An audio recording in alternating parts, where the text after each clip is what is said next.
Hello friends, number system का इस तरह का सवाल आपके एग्जाम में अक्सर दिखता होगा। सीखिएगा। लिखा हुआ है एक कक्षा में 5 छात्र हैं, वे सब एक दूसरे से हाथ मिलाते हैं तो कुल कितनी बार हाथ मिलाया गया। सीखिएगा।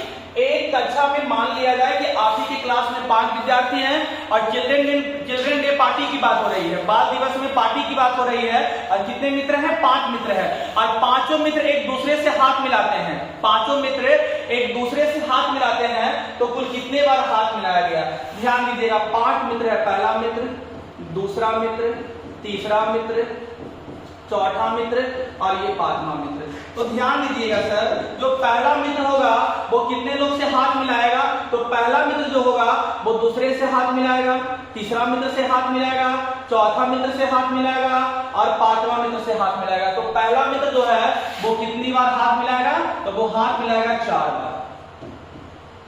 आप देख सकते हो, 1 बार, 2 बार, 3 बार और 4 बार। जो आपका दूसरा मित्र है वो कितने लोगों से हाथ मिलाएगा, तो दूसरा मित्र जो आपका है बाबू, वो तो पहला मित्र से हाथ मिला ही लिया है ना, तो दूसरा मित्र हाथ मिलाएगा तीसरा मित्र से, चौथा मित्र से और 5वां मित्र से। मतलब वो हाथ मिलाएगा 1 बार, 2 बार, 3 बार।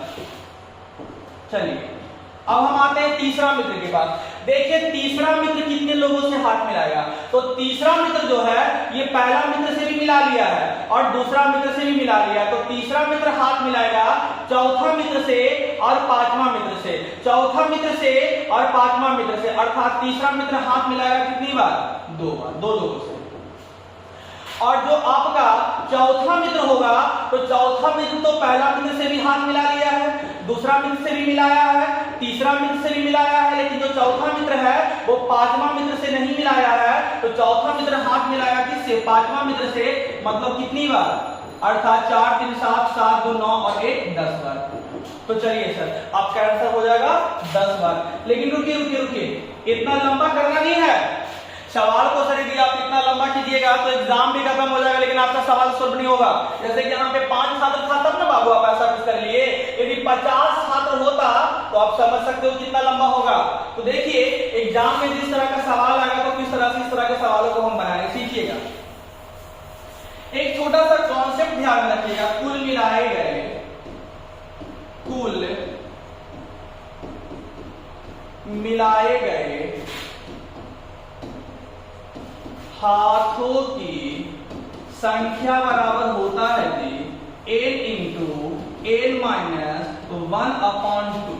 जहां n बताता है संख्या, जहां n बताता है छात्रों की संख्या, तो बताइए छात्रों की संख्या कितना दे रखा है, 5 छात्रों। तो n का मान क्या हो गया, 5। n का मान 5 हो गया, 5 में से 1 घटेगा 4 हो गया, बटा 2, 5 2 के 20, 20 बटा 2 का मतलब आंसर क्या हो जाएगा। उम्मीद करते हैं कि आपको समझ में आया होगा। n बाबू यहाँ पे बताता है छात्रों की संख्या को जो कितना है, 5 है, तो n का मान 5 हो गया और 5 में से 1 घटेगा तो 4 ना, n का मान 5 हो गया और 5 में से 1 घटेगा तो 4, तो 5 2 के 20, 20 बटा 2 का मतलब क्या हो गया, 10 हो गया। चलिए सर मान लिया जाए कि सवाल आपका सेम होता लेकिन यहां पर 5 छात्र नहीं बल्कि 10 छात्र होता, तो n का मान क्या हो जाता है जी, 10 हो जाता। n का मान 10 हो जाता, n का मान आप 10 पुट करते तो 10 गुना 10 में से 1 घटेगा तो 9 बटा 2, 2 बचे 10 और 9 बचे 45। सवाल का आंसर कितना होगा, 45 होगा। चलिए सर मान लिया जाए यहां 15 छात्र होता, मान लिया जाए यहां 15 छात्र होता, तो ध्यान दीजिएगा तो कितनी बार हाथ मिलाया जाता, तो यहाँ n का मान 15 हो जाएगा, यहाँ n का मान 15 हो जाएगा, तो आपका बन जाएगा n का मान 15, 15 में से 1 घटेगा 14 बटा 2, 2 सते 14 और 15 सते 75 से कितना बार, 105 बार। अब ध्यान दीजिएगा, मान लिया जाए यहाँ पे 20 छात्र होता, तो सर इसके बारे में आप निकालिए और कमेंट सेक्शन में लिखिए यदि 20 छात्र होता तो कुल कितनी बार हाथ मिलाया गया होता। तो चलिए आज के लिए इतना ही, best of luck, thank you.